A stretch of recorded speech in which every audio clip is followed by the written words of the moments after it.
Hey! Tambala na!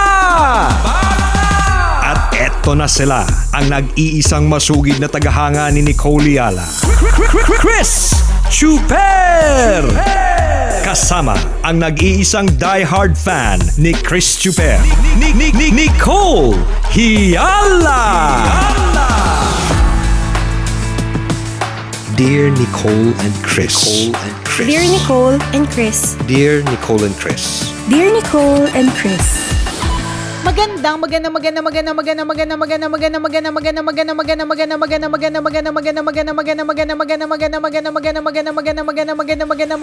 morning! Luzon, Visayas at Mindanao, Metro and Mega Manila. Hi, partner! Alam mo, habang sinasabi mo yung magandang, naalala ko yung mga bagong nakikilala ko sa buhay. Na pag pinakilala, ito si Chris Chuper. Mga ganyan, kunya mga new acquaintances. Tapos pinakilala, ganyan. Tapos sinabi, ito nga pala si Chris Chuper. Ikaw si Chris Chuper, yung kapartner ni Nicole. Si Nicole yung madaldal. Oo. Ganun yung description lagi dahil sa yung maganda. Oo, laging kakibat talaga siya. No, Hindi may na description talaga na siya. ganun. Oo, tsaka hanggang ngayon, partner, we still get yung sige nga, tawa ka nga. O kaya yung tawa mo talaga yung nagdadala, mga ganun, sige nga, tawa ka nga, sige nga. Nakaka-lurks eh. No, pero sana, partner, parang sana people can be like Nicole Yala and Chris Chuper every hour and every minute of their lives. Yun talagang wish ko lang din. parang saktong laging tawang-tawa lang sa mga bagay-bagay.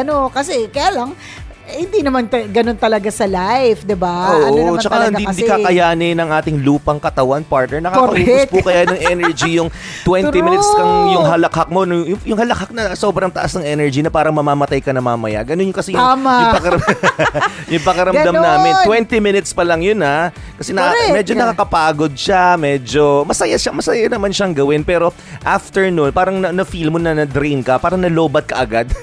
may ganun pakiramdam. So imagine niyo kung 24 hours gagawin, hindi kakayanin. Mabuti na lang din 20 minutes lang. Diba? Correct. Totoo. Naalala ko tuloy nung meron pa tayong segment sa DZRH.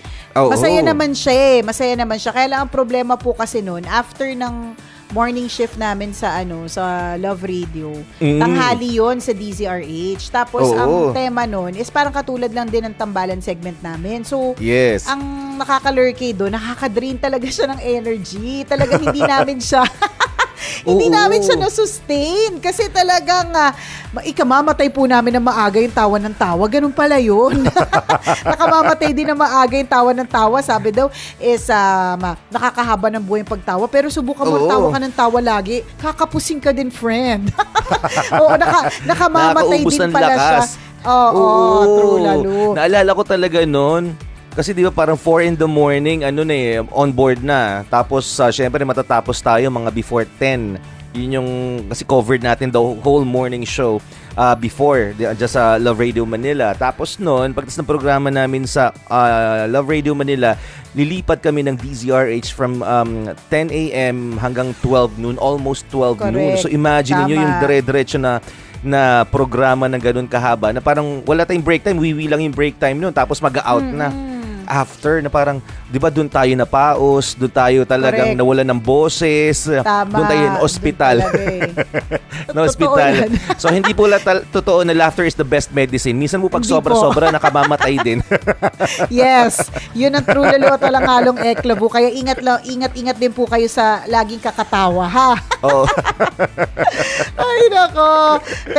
Pero thankful naman tayo sa naging stint natin na yun sa DZRH. Talagang bakit naman hindi kung pwedeng magkaroon ulit ng pagkakataon na maging parte ng DZRH, bakit naman hindi? Oo At gano'n naman po talaga sa buhay mga kabisyo, na kapag ka binibigyan ka ng oportunidad o pagkakataon to do something, do your best. Kasi hindi lahat binibigyan ng ganyang klaseng pagkakataon. Minsan, di ba napapagod tayo sa ginagawa natin? Let's say, pagod na pagod ka na maging isang reseller, kunyari.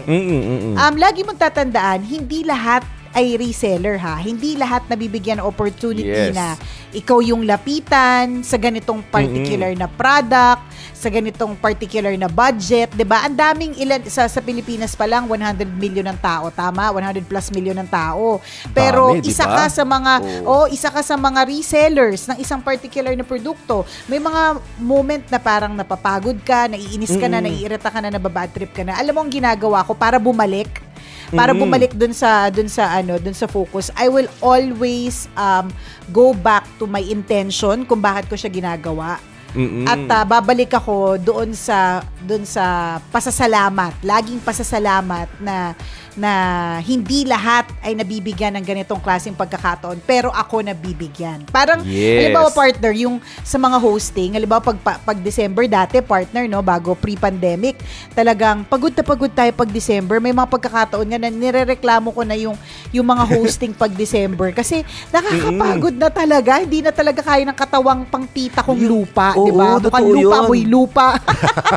'Di ba? Na nakatawa natin na hindi na niya kaya. Tapos nagrereklamo na rin ako. Tapos minsan sinasabi ko sa sarili ko, ano ba to? Bakit ko kailangan tong gawin? Pagod na ako. Hindi ko na na-enjoy yung season, ganyan. Pero that time, single ka pa nun, partner. Kala mo kung makapagtrabaho ka naman, nakala mo 10 pamilya yung pinapakain mo. Correct. Totoo. Yung naiiyak ka na sa sobrang pagod. Parang tatanungin mo talaga yung sarili mo eh. Ano ba pinaglalaban ko? Correct. Totoo yan. 5 ba yung anak ko? 6, 7? Isang dosena ba yung pinakakain ko? Mga ganun. Pero babalik ka dapat sa intensyon. Bakit mo yun ginagawa? Okay? So tama. Ginagawa mo yun kasi para sa sarili mo rin. Kasi kung wala kang trabaho, mas malungkot. Para sa pamilya mo kasi kung wala kang trabaho, mas malungkot sila. Diba? Tama. yung bang mga ganun. And again, babalik tayo doon sa pasasalamat. Doon sa gratitude na hindi lahat is given that opportunity. Yun yung lagi mong tatandaan, Kabisyo. Hindi lahat ay nabibigyan ng oportunidad na meron ka. 'Di ba? Totoo yun. Bakit mo sasayangin itong opportunity na ito? Ganon. So kaya kailangan in every opportunity that is given to you, kailangan talaga effort ka talaga para dito. Kasi again, uulitin ko, hindi lahat ay nabibigyan ng ganyang klaseng pagkakataon. Totoo yan. Kumbaga, it's a matter of perspective. Matter of ano? It's a matter of perspective. Diba? Totoo yun. Oo, di ba? Totoo yun. Parang you're trying to see the good in everything. Parang ganun yung gusto nating sabihin. Although, it will take a lot of practice talaga para ma-develop yung ganyang klase ng habit na titingnan ko yung good side itong nangyayari, itong good side ng sitwasyon, yung good side ng personality ng isang tao. Hindi basta-basta talagang it will take practice time. Kailangan mo siyang i-practice, kailangan mo i-train yung sarili mo, yung isip mo na makita ang kagandahan ng isang sitwasyon. And kaya naman yun, 'di ba? Para lang ma-overcome natin yung pagiging pagod, 'di ba? Yung yung burnout, 'di ba? Pag nabu-burnout ka sa sa trabaho mo, sa tao, sa sitwasyon, kailangan paraan para ma-overcome mo yun. Is yun nga, tingnan natin kung ano yung magandang na idudulot pa nito. Meron yan. Laging merong magandang maidudulot ang isang pagkakataon. Yun lang yung titingnan natin. Pero again, kailangan practice po to. Kailangan you have to train yourself. Yan. Oo. Totoo yan, partner. Totoo ka dun sa practicing and training yourself. Wala naman pong natutong mag-drive agad-agad, 'di ba? Yes, wala yes. naman pong na-memorize yung multiplication table agad-agad. Pinapractice yan sa utak, yung skip counting hanggang finally ma-memorize mo yung 5, 10, 15, 20, 25, 30, 35, 40, di ba? Tama. yung bang ganun. Correct. So, maski yung finding that attitude of gratitude takes practice. Lahat naman talaga kailangan na pinapractice. Parang share ko lang, partner, 'di ba? Matagal ko nang gustong mag-yoga. Pero hindi ko siya nagagawa kasi madaming mga rason naman kung anek-anek kung bakit hindi ko siya nagagawa. So, or kung bakit hindi ako napupush hanggang sa nagkaroon na ng pandemic, tapos hindi ka na talaga wala nang mga face-to-face na mga ganyang klase mga eksena. So, all the more na hindi. Tapos, recently, meron lang sa akin inintroduce si Doc Nina Rodil, ang ating dentista. Yan, ang ating napakaganda, gorgeous at magaling na dentista. Yes. Yan. nag-uusap lang kami tungkol sa buhay. Mm-mm. Buhay-buhay, ganyan, chismis-chismis, ganun. Tapos na-mention niya lang sa akin yung tungkol sa Reiki. So sabi niya, alam mo ba yung Reiki? Sabi ko, ano yun? Sabi niya, maganda yun. Magkakaroon ng mga parang mga sessions. Sama ka. Kasi kapag ka apat, may discount sa tuition, parang mga ganun. Ito na lang yung babayaran. Tapos ako naman, partner, pwede naman ako nag-no dun eh. Kasi una, hindi ko nga alam yung spelling ng Reiki, di ba? Tsaka hindi ko siya alam. Pandiligo, nung pagkakabanggit mo, racist yun na. Hindi.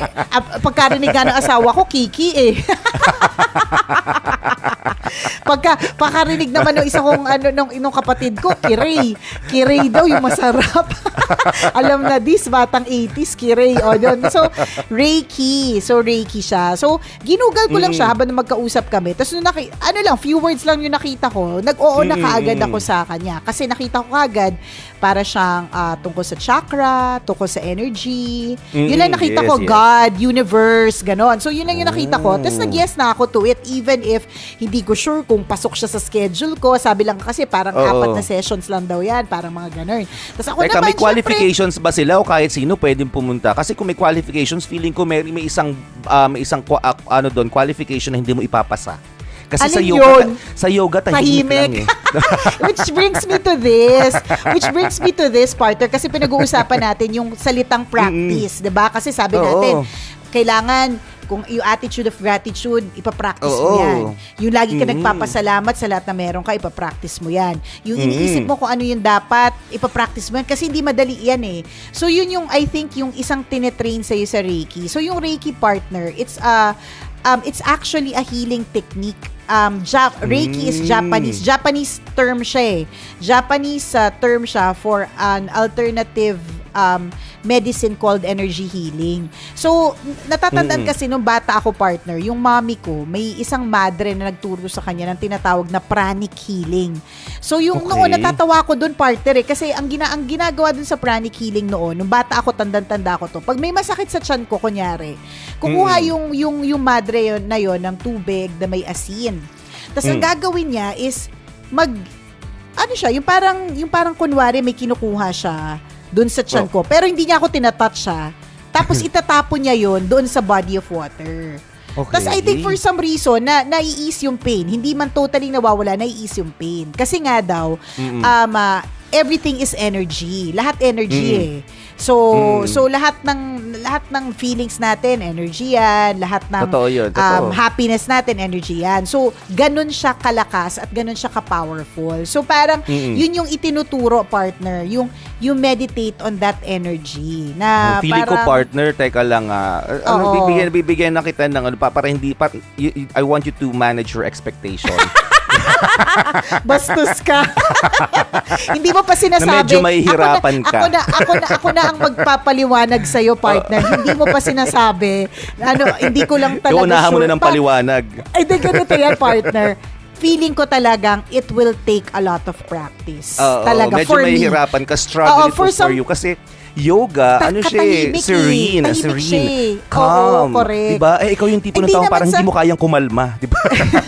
Hindi, totoo yan Nung unang session namin, partner, akala ko ako lang yung nakaramdam. So, yoga. Hindi naman yoga position. Praying position, partner. Praying. Kasi, actually, prayer siya, partner eh. Kasi you get everything from the universe. Ang universe, sino bang gumawa? Yes. God, diba? So, kaya lang yung iba kasi kanya-kanyang form. May Buddha, Allah, yan, diba? May iba't iba. Krishna, yung mga ganun. Tapos tayo, God, Jesus, ganun. So, yung mga ganun. So, unang beses namin, partner, akala ko ako lang yung hindi ako makakonsentrate, partner. Ang daming iniisip ng utak ko. Hindi lang siguro sa maingay ako. Siguro maingay din kasi yung utak ko, partner eh. Ang daming yung iniisip at the same time. Tapos, hindi ko makuha yung parang, yung focusing on the breath. Okay, kasi ganun yun eh. Diba? Kapag hindi mo makuha yung diskarte, di ba? Basic pa lang, hindi ko makuha. Pero yung yung puwet mo iba kasi nangangati na, partner, di ba? Ang init-init ng puwet mo, gusto mong tapusin Totoo na agad. Yan. Totoo yan. Hindi ko naman sa gustong tapusin agad. Pero gusto ko na sumilip kasi 'di ba Zoom lang. So gusto ko na Oo. silipin kung ako lang ba yung nakabukas yung mata. It's a prank pala. Or lahat sila Pala pinagtatawanan ka nagko-consent. na ng lahat, ikaw bibong-bibo. Correct. Bibo ako dito tapos lahat pala nakabukas yung mata, tinitingnan lang ako. It's a prank, 'di ba? Nag-leave the Nakakalerte. meeting na pala lahat. Solo ka na sa True. Zoom. So ano siya, partner, it will take a lot of practice. So kung ba't ko to sinishare? Kasi ako, partner, gusto ko siyang, malay mo, makareer ko siya, di ba? Pero para sa akin, kasi ang intention ko kasi talaga is to be able to, ano ba? To be able to be, to be a yoga Kasi instructor partner- someday. Ano? Maging yoga instructor din someday. Uy, ba't hindi, partner? Makita mo ko talagang bumabalentong na ako. Sobrang flexible, di ba? Oo. Walang imposible sa mundo ngayon. Tapos ang hinihin mo magsalita, mga Oh. gano'n. Ay, oh my God. Malumanay na. Hindi pala pwede. Kasi nga yung coach Oo. namin, ang hinhin niya. Oo, Ganito siya diba? makapag-usap sa akin, no? Hi, Emmy. How do you feel? Hala, partner, hindi nga pala ako pwede. Hindi, pero ganito yung ganito yung parang ang intention ko talaga is gusto ko siyang subukan talaga kasi ang lakas nila maka-mental strength eh. So, hindi ko agree ako intention, dun. partner, na maging yoga instructor kasi feeling ko wala siya sa personality, wala siya sa energy ko or something. Hindi yun ako. 'Di ba? Pero yung for me na parang yung lagi bang iisipin yung magfo-focus ka lang sa good, yung magfo-focus ka sa mga ganun. Kasi parang feeling ko, lapitin ako ng mga taong may problema. So, minsan kasi na-absorb ko eh. Hindi na-absorb ko kasi yung energy na yun. So, parang feeling ko, hindi dapat. So, yun yung mga ganun. So, parang kailangan tama yung channeling of ano. So, nung tiningnan nga niya yung yung nung nag-one-on-one session kami, partner, nakita niya talaga na energy ko is nurturing, motherly, joyful. Yun talaga yun siya. Parang yun yung energy na nakikita. So, siguro talagang hindi ako para dun sa malumanay, tahimik. Tingnan mo, partner, joyful, maingay, happy, diba? Pero ibig sabihin, babalik na tayo, hindi ako para i-explain ito kasi napaka malalim nitong Reiki na tinatawag, no? So, if you're interested, pwede din naman kayo mag-research about it or attend classes kasi para naman ito sa kabutihan, there's nothing wrong with learning or additional na learning, ano? Correct. Ang sinasabi, babalik lang ako kung ba't ko to napag-usapan is because it takes practice. Lahat ng Totoo bagay. So, katulad niyan, Agree. partner, yun nga, yung sabi ko nga dun sa una pala, dun sa meditation, akala ko ako lang yung magulo yung isip. Pero buti na lang, may isa akong kaklase na sinabi niya na parang, is it normal that I come in and out of the meditation? Yung parang, biglang may isip ko, yung anak ko pala ganito, o kaya, yung alam mo yun, parang, tas biglang super agree talaga ako, nag-unmute talaga ako, ay, second emotion po, madam. Ay, second emotion po, madam. I was in and out of the meditation. So, parang, yun yung kailangan talagang i-practice po natin. So, dun sa mga sessions na ganyan part, ang pinapractice is yung breathing. Kasi, pag nag-concentrate ka sa breathing, dun yung magiging kalma yung puso mo, tsaka tatahimik yung paligid. Yung ganun tama ba? yun, Tapos tama magko-concentrate ka lang. Yung ganun. So, ganun din yung kailangan gawin sa lahat na aspeto ng buhay. Kunyari, ayaw mo na maging chismosa. Alam mo yun, ayaw mo na maging chismosa o gusto mo na maging mapagpasalamat. Pinapractice yun. Kung ayaw mo na maging chismosa, huwag ka kasing tambay na sa labas habang nagwawalis. Pakawalis siguro mag-earphones ka para alam nila Wala ka na nasasagap na balita. Oo, kaya nga, truth. Diba? Mag-focus ka lang sa pagwawalis. Oo. Tama, papracticein mo din. Diba? Papracticein mo din yun. So, kung pagiging grateful, papracticein mo din yun. Yung pagpapasalamat. Ibig sabihin, salap na magreklamo, tingnan mo kung ano yung meron ka at ang daming pwedeng ipagpasalamat. Yung bang mga ganon. So, Totoo yun. everything takes practice. Pinapractice Pangilang session ko nyo lahat na, ng bagay. partner? Pangilang session nyo na? First session pa Pangalawa. lang. Ilang Pangalawa sessions na. bali to? 4. 15. 4 lang. Apat. Mabilis para makuha mo yung basic Yung basics may levels yan eh. Okay. Oo, may So, levels. feeling ko kakaabot Gusto ko ka nga- hanggang second session. On the third session, evicted ka na. Hindi kinaya. Nag-self-evict ka na. Pero nakakaaliw siya. Nakakatuwa Totoo yun. siya.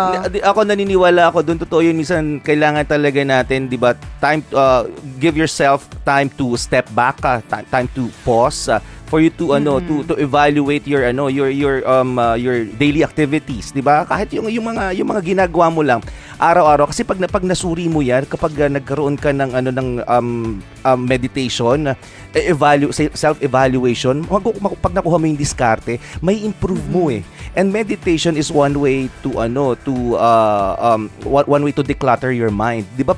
Kasi pag sobrang ang dami mong iniisip, hindi ka mapakali eh. Pero try mong mag-pause. Diba? Tatay mo mag-declutter ng mga iniisip mo. Hindi ba parang, wow, parang ang gaan-gaan ng araw ko ngayon. And yun yung isang binibigay ng meditation. Diba?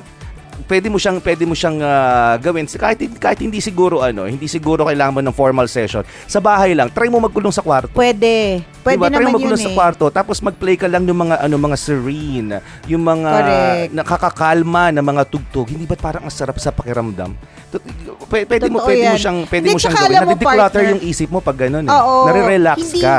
Yung ganyang klaseng mga sessions, hindi rin naman siya malayo dun sa mga usual that what we do. Kasi yung Reiki, siya parang gumagamit ka ng hands, kunwari, para, hindi kunwari, ganun. gumagamit May mga ka talaga hand ng hands. movements. Oo, pero partner, it's the same Oo. as when you pray for somebody, tapos you lay hands on the person. Ganon din yun eh. So, when you Reiki somebody, nagta-transfer ka ng enerhiya sa kanya, igaganon mo yung kamay mo sa kanya. Sa ibabaw ng ulo. Yung, Parang pray just over, like what we do ganon. when, Oo. pray over. Oo. Just like what we do when we pray over. So ganun din yun. So, at ang bottom line dito, kabisyo, everything din talaga boils down to prayer. Tsaka what Yes. you think. So, kung ano yung lagi mong iniisip, yun din talaga yung mangyayari. 'Di ba? Correct, Ganun ka-powerful yung isip, kaya huwag kang isip ng ganun. Kasi yun yung ina-attract. Totoo yun eh. Konektado tayo Energy sa... pa rin yun. Oh. energy pa rin yun eh. Konektado tayo sa universe. So, kapag ka Yes. puro negative yung iniisip mo, totoo talaga na yung universe, yun din yung ina-attract Ibibigay mo sa sa'yo. kanya. Oo, tama. So yun, sana makatulong, 'di ba, yung ganitong klase ng usapin para suriin natin yung sarili natin ngayong umagang ito. 'Di ba? Tama. Kung ano yung mga hakbang na gagawin mo para mag-meditate, maraming paraan. Mag-Google ka, i-Google mo, 'di ba? Gaggle mo. Pero mas maganda kung... i-Google mo. Oo. Pero mas maganda naman kung pro. Maganda din pwede kung rin, pro. pwede Kasi rin. baka mamaya, i-type mo nga google.com. Sa iba ka napunta. Diba? Ganun. Ingat-ingat din. Oo, ingat-ingat din. Anyway, so, good luck po sa lahat ng mga kabisya nating may bagong sessions, bagong pinag-aaralan, at doon lang sa mga gustong mag-practice na maging mabait. Kaya yan. Akala mo Yes. lang hindi mo kaya, pero practicein mo, kaya mo yan. At and the same goes pag titigil ng bisyo, di ba? Akala mo hindi mo kaya, Tama. pero practicein mo na wala yung bisyong yan, kaya mo pala. Tama. Maraming salamat mga kabisya sa pagtutok sa amin ngayong araw na ito. Muli ako po si Nicole Leala. At ako naman, si Cambio King Chris Chuper. Na nagpapaalala, una magdasal ka para mabuhay ka. Pangalawa, mag-face mask ka para mabuhay naman ng iba. Yon. Yon. Always your number one SM radio station.